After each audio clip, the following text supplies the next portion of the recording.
నమస్తే.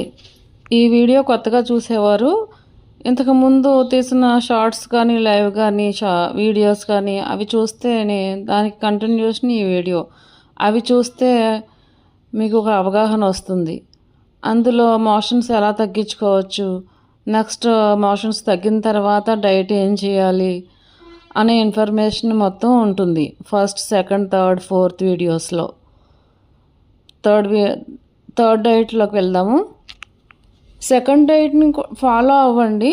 ఈ డైట్ క్లియర్గా అర్థమవుతుంది. అంతా సేమ్, అందులో చెప్పింది సగం పైనే ఉంటుంది.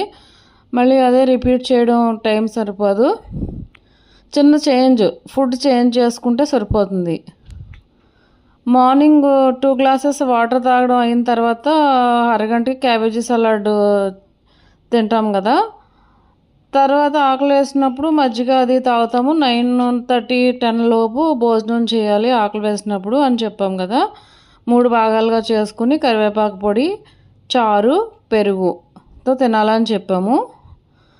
అది 1 వీక్ చేసిన తర్వాత 1 వీక్ కానీ నార్మల్గా ఉంటే మీకు ఇంప్రూవ్ అవుతే 3 డేస్లో కానీ 2 డేస్లో కానీ ఈ కర్రీస్లోకి రావచ్చు. కానీ స్టార్టింగ్ 2 ముద్దలు కరివేపాకు పొడి, నెయ్యి వేసుకుని తిని, కరివేపాకు పొడిలో మాత్రం ఏ విధమైన పప్పులు కలపకూడదు. ఓన్లీ ధనియాలు, జీలకర్ర, కరివేపాకు, కడిగి ఎండబెట్టిన కొద్దిగా ఎండుమిర్చి, కల్లు ఉప్పు అంతే. ఇవి మాత్రమే వేయించి పొడి చేసుకుని సీసాలో నిల్వ ఉంచుకోవాలి. ఈ పొడిని డైలీ 1 స్పూన్ వేసుకుని 2 స్పూన్లు నెయ్యి వేసుకుని ఫస్ట్ స్టార్టింగ్ 2 ముద్దలు తినాలి.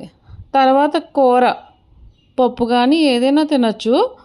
పప్పులు ఎలా అంటే నానబెట్టుకోవాలి. 2-3 అవర్స్ నానబెట్టుకుని వండుకుంటే తేలిగ్గా డైజెషన్ అవుతాయి. ఎక్కువ కాకుండా కొద్దిగా డైలీ 2 స్పూన్లు వేసుకుంటే సరిపోతుంది. కూర ఏదైనా వేసుకోవచ్చు. లాస్ట్లో పులుసు కానీ చారు కానీ పోసుకుని తినాలి. తర్వాత మజ్జిగ. ఈ భోజనం ఒకటి ఇలా మార్పు చేసుకుని నెక్స్ట్ మధ్యాహ్నం ఫ్రూట్స్, బత్తాయిలు కానీ, నారింజ కానీ, పైనాపిల్, దానిమ్మ, సిట్రస్ ఫ్రూట్స్, జామ ఏవైనా తినచ్చు. జామ తినేటప్పుడు మాత్రం కొంచెం డైజెషన్ తక్కువ ఉండేవాళ్ళు గింజ తీసుకుని పై భాగం మాత్రం తినాలి. మెత్తగా నమిలి తినాలి. మిగతా డైట్ అంతా అదే సెకండ్ వీక్ డైట్ ఫాలో అవుతే సరిపోతుంది. మజ్జిగ తాగడం, ఈవినింగ్ అవసరం అనుకుంటే తోడుపెట్టిన అన్నం కానీ తోడుపెట్టిన రాగిజావ కానీ తాగండి.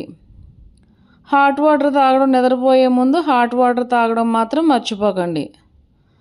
ఇది ఐబిఎస్ ఎందువల్ల వస్తుంది అనే విషయం మాత్రం తెలుసుకోవాలి అందరూ కూడా. ఇది మనం ఇంప్రూవ్ అయ్యి మళ్ళీ నెక్స్ట్ రిపీట్ అవ్వకుండా, ఈ మోషన్స్ కానీ ఈ ఐబిఎస్ ఎప్పుడూ రిపీట్ అవ్వకుండా మన లైఫ్లో జాగ్రత్త పడాలి అంటే ఈ ఐబిఎస్ అనేది ఎందుకు వస్తుంది అది తెలుసుకోవాలి. మనకి పడని ఫుడ్స్ ఉంటాయి కొన్ని, అందరూ తినకూడని, లైఫ్ లాంగ్ తినకూడని ఫుడ్స్ ఉంటాయి ఈ ఐబిఎస్ ఉండేవాళ్ళు. అది నెక్స్ట్ వీడియోస్లో వస్తుంది ఇన్ఫర్మేషన్ అంతాను.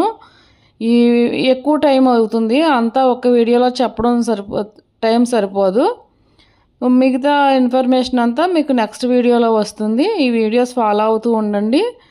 మీకు తెలిసిన వాళ్ళు కానీ ఎవరైనా అనారోగ్యంతో ఉన్న వాళ్ళకి కానీ ఇది షేర్ చేయండి, లైక్ చేయండి, సబ్స్క్రైబ్ చేయండి. ఎక్కువ మందికి ఇది చేరుతుంది. జై గురుదేవ్.